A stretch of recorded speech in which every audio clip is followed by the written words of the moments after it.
Good afternoon, everyone.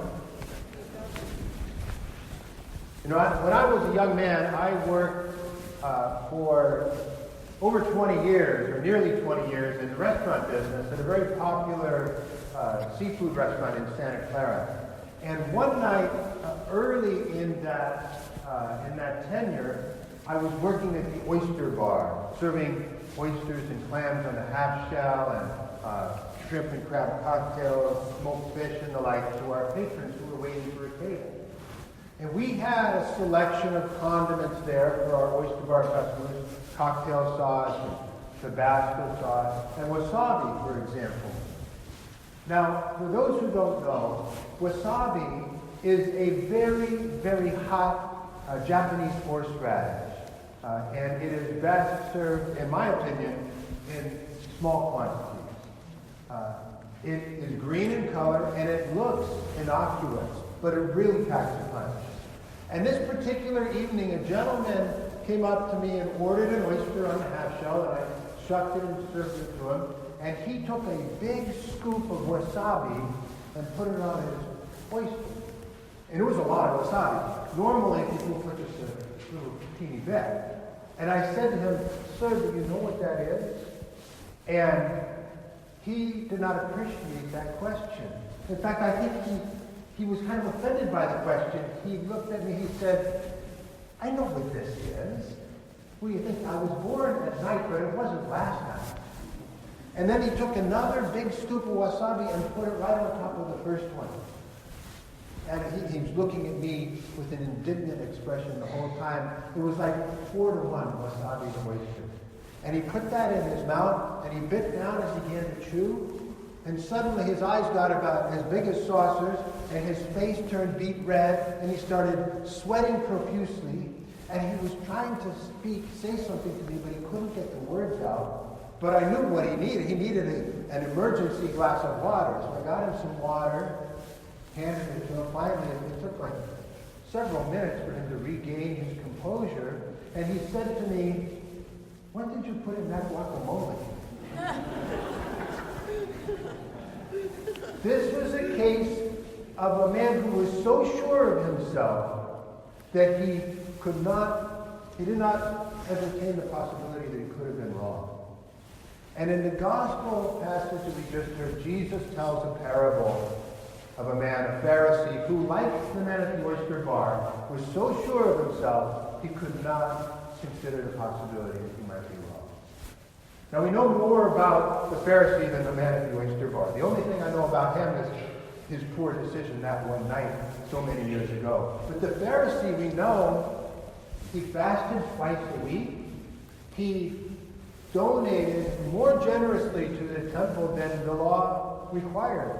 To the casual observer, he was a role model in the faith. He was a pious man who did far more than what was expected of him religiously. From a religious perspective, it seemed like he was doing everything right. And Jesus contrasts this man with a tax collector. The tax collectors at that time were the lowest of the low. Why? Because the Jewish people were living in a land that was occupied by a foreign power, the Romans.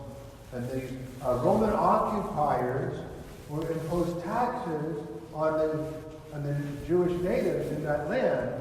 It's kind of like they came in, stole the land, and then forced the Jews to pay them for the privilege of remaining in the land that had been stolen from them.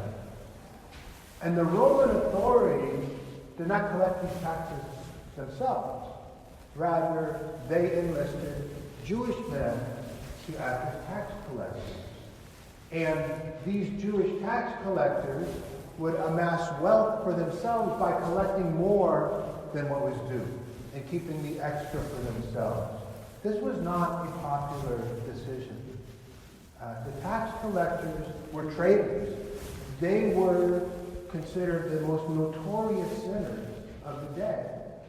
And so here we have this Pharisee, a role model of the faith, and a tax collector, a notorious sinner. And Jesus says it is the tax collector who is justified, not the Pharisee. What gives? Well, that Pharisee was so sure of himself that he didn't recognize he had a few things wrong. Well, what did he have wrong? First of all, he had a kind of a wrong approach to other people. Right? Well, in spite of his piety, his outward signs of piety, he was praying, publicly praying, fasting, tithing. Those all pointed to him as a religious role model, but his attitude towards other people contradicted that law.